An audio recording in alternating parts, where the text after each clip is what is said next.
But then Jesus corrects their misguided thinking. He actually says in Luke 24, in chapters 26 and 27, and didn't the Messiah have to suffer these things to receive his glory?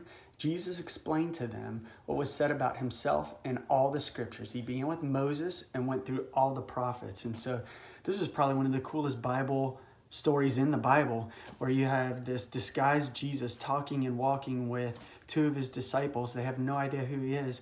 And he tells them all of the stories of the Old Testament as they're walking and talking. And then later that evening, when the men invite Jesus in for a meal, Jesus took the bread and he thanked God for it, and he gave them, and then suddenly, before they knew it, they could recognize who Jesus was. And so they couldn't. They sit down, Jesus prays over this meal, and they could. And even more surprising, at that point, he disappeared from their sight. And so you can imagine the craziness that these men thought. They understood everything that was happening. They lost all hope. And then, boom, Jesus appears to them, and they were walking with him this whole time.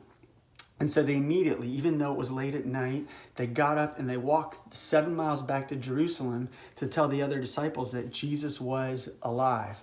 And so